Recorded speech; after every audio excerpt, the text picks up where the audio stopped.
Alright, Alan. I would like to update some policy clauses for us.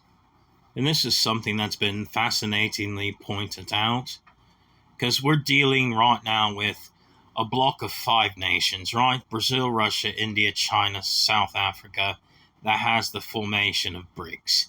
Yet there are 19 other individuals who are wanting to join in with BRICS. Now, don't get me wrong, mate. I'm all for a free market and I believe in competition.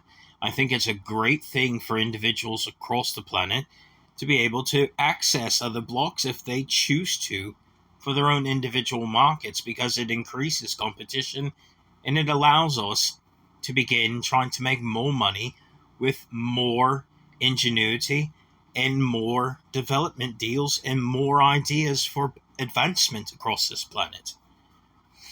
But I want to talk to you about a legality measure today, right? And that's what's important. I want to talk to you about exit fees, right? Now, a rule that was passed on April 1st of 2016 for SWIFT, right, is if you owe more than $12,713,241.55 in your debts or on loans, wherever it may be, you have an exit fee responsibility of 6%, right? So listen to this. Notwithstanding anything contained herein to the contrary, in the event of a sale of the project to, wasn't BRICS a new project? Exactly. Or refinancing with, well, you would be refinancing your debt going from one currency block to another, wouldn't you? Exactly.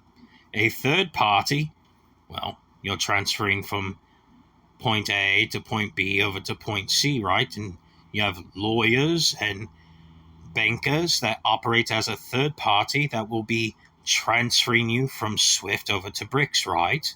Right. Or any other repayment of the loan, right? Because there's no such thing as debt.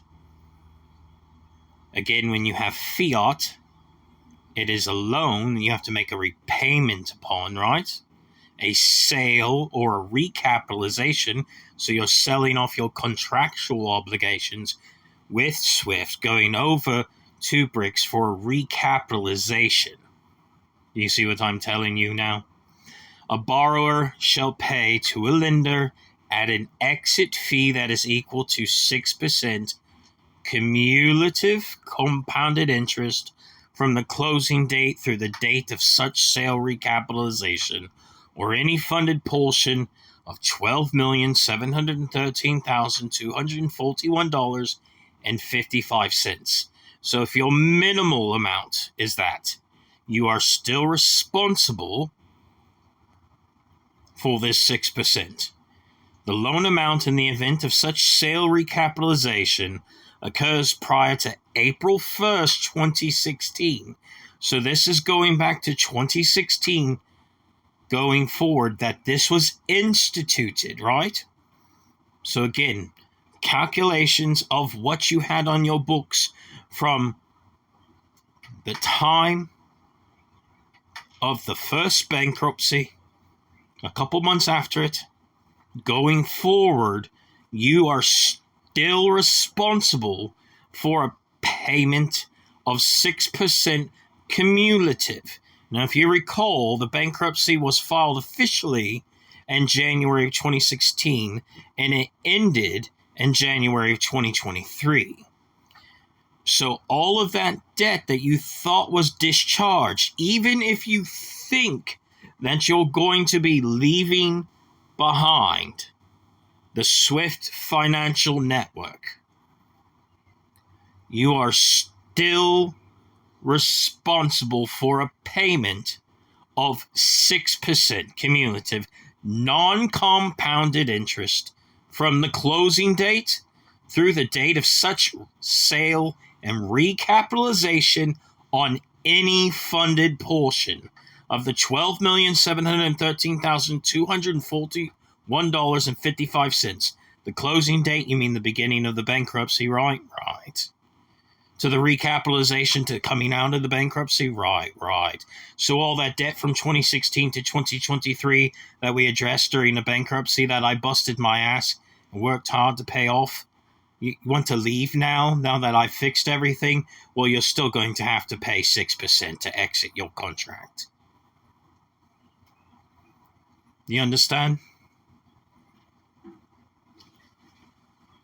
See, on loan amounts of this amount or higher, because you use fiat, it is a loan to you. It's a debt promissory note, a promise to pay. Therefore, it is a loan. So any debts that you have that are higher than that, you owe me 6% total of your debt as a payment if you want to leave SWIFT. If you do not have that money for payment to leave SWIFT, you are not leaving SWIFT because you are contractually and legally obligated in real life to continue with me because you have a real world contract, mate. Now, no such exit fee will be required to be paid to lender if the lender or wholly owned direct or indirect subsidiary of the lender acquires the project any time during the term of the loan.